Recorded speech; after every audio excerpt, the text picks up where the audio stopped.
Áður en lagt af stað með eftirvagn, hvort sem það tjaldvagn, fellihýsi, kerra, hjólhýsi eða annað, mikilvægt að hafa eftirfarandi atriði í huga. Fyrst þarf að gæta þess að bíllinn sé gerður til að draga eftirvagnin. Í skráningaskírteini bílsins kemur fram hversu þungan eftirvagn hann má draga. Einnig þarf að athuga hvort ökumaðurinn sé með réttindi til að draga eftirvagnin, en á ökuskírteini má sjá gilda ökuréttindaflokka.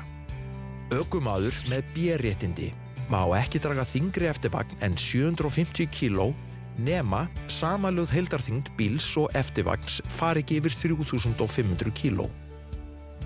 Ökumaður með BE-réttindi má draga eftirvagn að hámarki 3500 kíló að þyngd.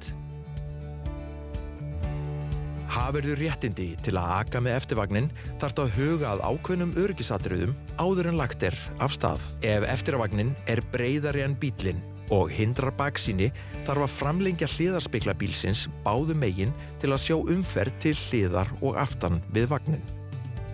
Tengibúnaður sem tengir bíl og eftirvagn á að vera traustur, af viðurkenndri gerð og skráður í skráningaskírteini bílsins. Alltaf skal nota öryggiskeðju. Rafmagn skal vera tengt og allir eftirvagnar eiga að vera með ljós sem eru hliðstæð aftur- og hliðarljósum bílsins.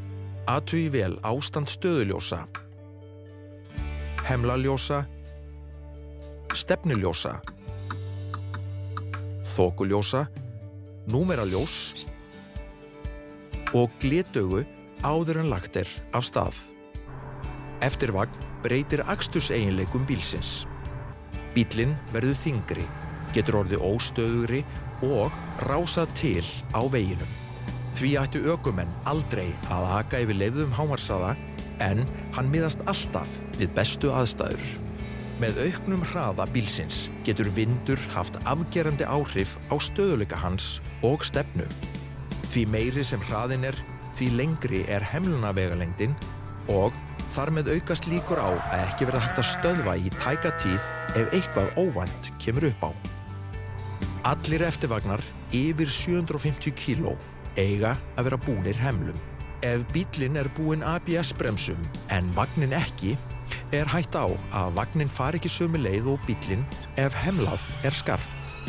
Vagnin getur lagst fram með bílnum og tekið alla stjórn af ökumanni.